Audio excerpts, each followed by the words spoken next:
డబ్బు, అనారోగ్యం, ఉద్యోగం, వ్యాపారం, అప్పులతో బాధపడుతున్నారా? మీకోసమే లాంచ్ యువర్ ఫ్యూచర్ ప్రోగ్రామ్.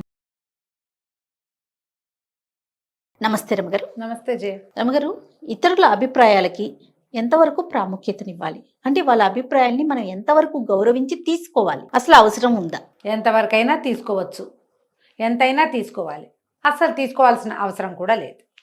సందర్భానుసారం పోవాలి జయ. అది ఎప్పుడు కూడా ఇప్పుడు ఏదైనా ఒక విషయం మీద, ఒక పర్టికులర్ విషయం, అది మన పిల్లల పెంపకం, మన పిల్లల చదువు, మన పిల్లల భవిష్యత్తు, వాళ్ళ వివాహాలు, ఇలాంటివి, మన పర్సనల్, మన సొంత జీవితం, మనం ఉద్యోగం, నువ్వు ఎవరిదైనా సలహానో సంప్రదింపో నువ్వు చెయ్యదలుచుకుంటే, నువ్వు అడగదలుచుకున్నావు, సలహా అడుగుతావు, నువ్వు నన్ను అడుగుతావు.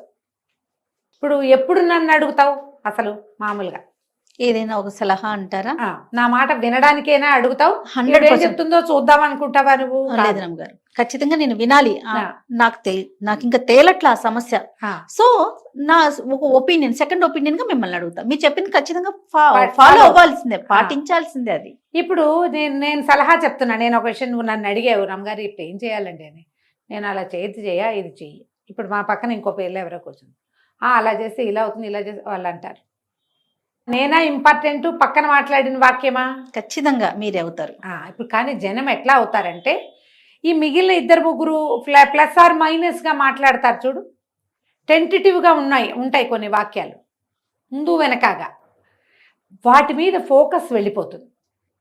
వెళ్ళేసరికల్లా ఏమవుతుంది, నువ్వు తేల్చుకోలేకపోతావు, డిసైడ్ అవ్వలేకపోతావు. చేస్తే ఇలా వీళ్ళు అన్నట్టుగా అవుతుందేమో అనిపించేస్తుంది. ఇప్పుడు మనం ఒక విషయంలో 10 మంది అభిప్రాయాలు తీసుకున్నప్పుడు అలాగే అవుతుంది కదా. అంతే కదమ్మ గారు, ఖచ్చితంగా. నువ్వు అందుకని మనం ఏం చెయ్యాలి, మనం ఎవరి అభిప్రాయం వినదలుచుకున్నామో వాళ్ళనే వినాలి. ఎవరైతే కరెక్ట్ గా చెప్తారనుకుంటామో, నువ్వు నమ్ముతావో అది ఎవరిని నువ్వు నమ్ముతావో, ఈ విషయంలో వీళ్ళు కాన్ఫిడెంట్ గా ఉన్నారు, వాళ్ళు చెప్పింది కరెక్ట్, వాళ్ళు ఏం చెప్తే అది చేస్తారు, అయ్యొచ్చినా పై వచ్చినా ఏదైనా సరే అని వింటే నీకు బాగా నడుస్తుంది. నువ్వు మంది అభిప్రాయాలు విన్నావనుకో, 10 మందివి వింటే నువ్వు డిసైడ్ చేసుకోలేకపోతావు.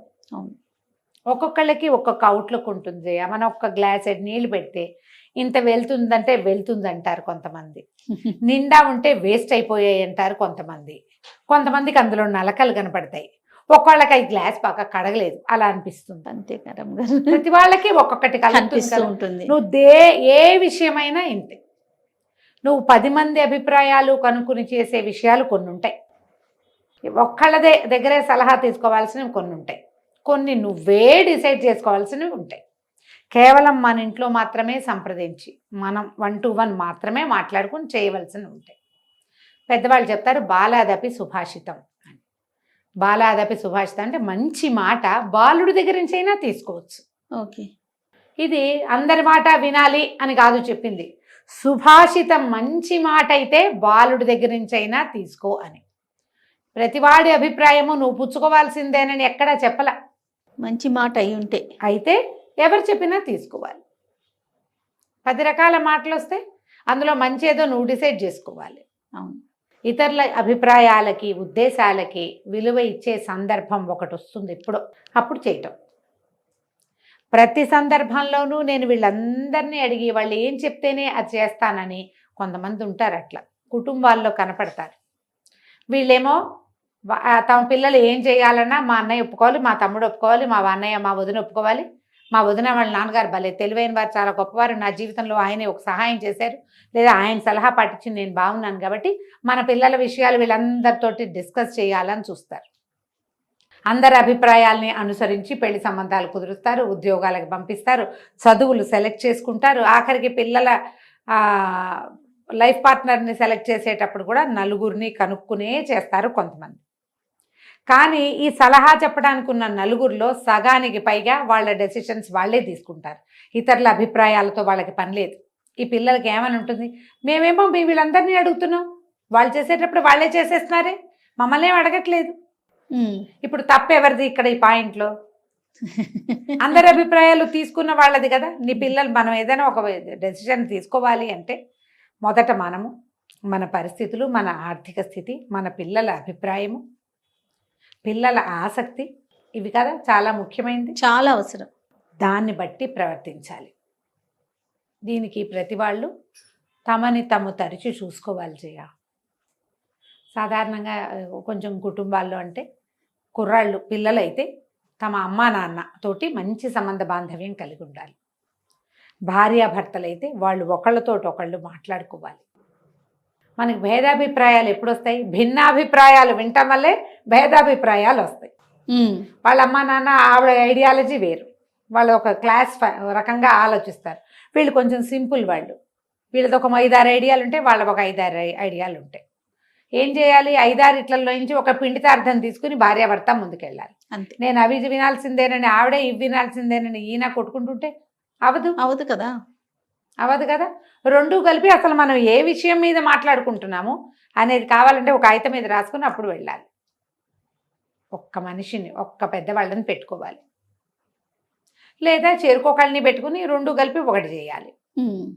మొదట ఇంకో పాయింట్ ఉంది ఇందులో, అభిప్రాయ సేకరణ మానేయాలి. పిడికి బియ్యానికి ఒక మంత్రం కాదు కదా జయ. అంతే. అన్నిటికీ అభిప్రాయాలు అడుగుతావా నువ్వు? కొన్నిటికి అడుగుతారు, కొన్నిటికి అడగరు. ఉండి ఒక విషయం చెప్తాను. కొంతకాలం క్రితం ఒక పేరెంటానికి వెళ్ళాం. ఎన్నేళ్ళ క్రితం, చాలా కాలం అయింది. పాప పెద్దదైంది. వాళ్ళు ఎంత గ్రాండ్గా చేశారు జయ, చాలా గ్రాండ్గా చేశారు. పాపని కూర్చోబెట్టినప్పుడే చక్క కొత్త లంగా కట్టి కూర్చోబెట్టారు. మా ఇళ్ళల్లో మాకు తెలియదు, అవి నాకు ఐడియా లేదు. పువ్వులు జడేశారు, కొత్త బట్టలు కట్టి చక్కగా మంచి దీంట్లో కూర్చోబెట్టారు. ఏమిటో స్నానాలకి వాళ్ళని పిలిచి వీళ్ళని పిలిచి ఎంత గందరగోళం చేశారు, ఎంత గ్రాండ్గా చేశారు జయ. మేము ఇలా చేయమండి, మా ఇళ్ళల్లో ఇలా అలవాట్లేదు, ఏంటో అందరికీ చెప్పుకుంటారు, ఇలాంటివి చెప్పాలా అని ఒక ఐడియా. రెండో వాళ్ళు, ఆ పిల్ల అలసిపోతుందని కొంచెం రెస్ట్ ఇవ్వాలి, కొత్తగా ఒక శరీరంలో నుంచి కొత్త మార్పు జరిగితే దీనికి లంగా కట్టుకో, పువ్వులు జడేసుకో, ఈ గోల ఏమిటి, హాయిగా దాన్ని పడుకోనివ్వచ్చు కదా అని ఇంకొకళ్ళు. ఆ కింద పడుకోబెడితే పిల్లకి బ్యాక్ పెయిన్ రాదా అని ఇంకొకళ్ళు. అది కొత్త లంగా కట్టారేమిటి, లంగా వేస్ట్ అయిపోతుంది కదా, చాకలకో ఎవరికో ఇచ్చేయాలో ఏమిటో, డబ్బులు వేస్ట్ అని ఇంకొకళ్ళు.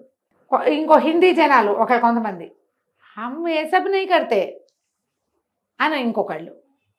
ఇన్ని మాట్లాడుకుంటారు. ఈ మొత్తం అభిప్రాయాల అవసరం ఉందా అక్కడ? అస్సలు లేదు. వాళ్ళు ఏం చేయదలుచుకున్నారో అది చేసేస్తున్నారు. మా ఇంట్లో ఇలాగే అలవాటు, మేము ఇలాగే చేస్తాం, 3 అన్నదమ్ములకు ఒకటే పిల్ల, ఈ ఫంక్షన్ కోసం ఎప్పటి నుంచో చూస్తున్నాం, గ్రాండ్గా చేసుకోవాలని. గ్రాండ్. ఇప్పుడు ఎవరి అభిప్రాయంతో పని ఉంది ఇక్కడ? అవును, ఎవరి అభిప్రాయంతో పని లేదు. కానీ మనకి భిన్నాభిప్రాయాలు ఉంటాయి. మనం ఏం చేయాలి? నోరు మూసుకుని చేస్తున్నారు, పిలిచారు, వెళ్ళాం, చక్కగా భోజనం పెట్టారు, తిన్నాం, పేరెంట్ కదా, తాంబూలాలు ఇచ్చారు, పుచ్చుకున్నాం, నచ్చితే తీస్తాం, వెళ్తాం. నాకు నచ్చలేదనుకో, నెక్స్ట్ టైం ఇలాంటి పేరెంటాలకి నేను వెళ్ళను అని డిసైడ్ అవుతాం. అంతే, ఇక్కడ ఆగిపోవాలి. కానీ జనం ఎట్లా ఉంటారంటే అభిప్రాయాలు వెలువరుస్తారు, అడుగుతారు కానీ వాళ్ళు చేసేది వాళ్ళే చేసుకుంటుంటారు. కొంతమంది అందరిని అడిగి వాళ్ళ ఐడియా ప్రకారం చేస్తారు. ఇంకొకళ్ళు ఉంటారు పెద్ద మనుషులు, ఇలా చేయకూడదని వాళ్ళకి గ్యారంటీగా తెలుసు. ఏమి నాబోటి పెద్దక్కైనో కనుక్కుని పర్వాలేదమ్మా అని నేనంటే ఆవిడే చెప్పిందని అందరికి ప్రచారం చేస్తారు. ఆ పేరు కాస్త ఆవిడకే వీళ్ళు చేయదలుచుకునే ఉంటారు. ప్రధానమైనది ఈ అభిప్రాయ సేకరణ తగ్గించుకోండి. ఇక్కడ ప్రస్తుత ప్రపంచంలో ఎవరు ఎవరిని ఉద్ధరించే వాళ్ళు లేరు. ఎవడి జీవితం వాడిది, ఎవడి సమస్య వాడిదే. వాడికి ఏదైనా దెబ్బ తగిలినా, ఇబ్బంది వచ్చినా అయ్యో పాపం అంటారు తప్ప జనం ఓసారి అంటారు. అవును, ఆ నొప్పి పూర్తిగా సహించవలసిన వాడెవడు? ఎవడికి వచ్చిందో కష్టం వాళ్ళే కదా. మీకేదో అభిప్రాయం ఉంది, మీ విషయంలో మీరు యాక్ట్ చేయబోకండి, సరిపోతుందిగా. అంతేగా. కానీ ఇది వరకటికి ఇప్పటికీ ఆ డిఫరెన్స్ వచ్చేసింది జయ. ఎందుకంటే చెప్తా చూడు, పెళ్లి సంబంధాలు వ్యవహారాల్లో ఇది వరకు మన కజిన్స్ వాళ్ళు చాలా పెద్దవాళ్లే చూసేవాళ్ళు సంబంధాలు. మన మామయ్యలో, బాబాయ్లో, పెదనాన్నో, పెత్తాతయ్య, చింతాతయ్య, అమ్మ వాళ్ళ మేనమామ లేదా నాన్న వాళ్ళ మేనమామ వాళ్ళు వచ్చి కూర్చుని ఈ పెళ్లి సంబంధాలు సెట్ చేసేవాళ్ళు. ఇప్పుడు ఏదమ్మా అది? అస్సలు అవేం లేవు. ఈ ఆన్లైన్ ఇవి ఏమంటారు, మ్యాట్రిమోనియల్ సర్వీసెస్ వచ్చేసినాయి. వాళ్ళు ఎవరో ఏమిటో తెలియదు. నా దగ్గర ఇప్పుడు 60 సంబంధాలు ఉన్నాయి. ఎక్కడెక్కడి నుంచో వస్తాయి. కుర్రాడు పొడుగ్గా ఉన్నాడు, అమ్మా నాన్నకు ఉద్యోగాలు ఇంతే తెలుసు. దిగాక కానీ ఆ లోతు ఏమిటో తెలియదు. అవును. ఇప్పుడు అభిప్రాయాలు లేవు, సేకరణలు లేవు, ఏమీ లేవు. ఈ లేని కాలంలో కూడా కొంతమంది ఇలా దొరుకుతూ ఉంటారు. ఎస్. ఇతరుల అభిప్రాయాలకు విలువ ఇచ్చి తమ యాక్ట్ చేయాల్సింది చెయ్యరు. ప్రధానంగా ఒకటి నమ్మండి, మన జీవితం మనది. దీని బరువు సులువు ఏదైనా మనమే. అక్షరాల మనది మాత్రమే. అంతే. ఎవ్వరు 2 రోజులు సెలవు పెట్టి మన పని మీద తిరగరు. ఉమ్. ఆఖరికి క్లోజ్ ఫ్రెండ్స్, క్లోజ్ రిలేటివ్స్ కూడా వాళ్ళ పనులు మానుకోరు, ఎవడి మీటింగులు వాడివి. అంతే. అలాంటప్పుడు ఇంకెందుకు, జస్ట్ ఫోన్ మీద ఒక ఐడియా కనుక్కుని నచ్చితే చేస్తాను, లేకపోతే లేదు. అంతే కదా. అంతే రమ్మగారు. ఆలోచించి ముందుకెళ్ళండి. తప్పకుండా. అంతే. నమస్తే. నమస్తే.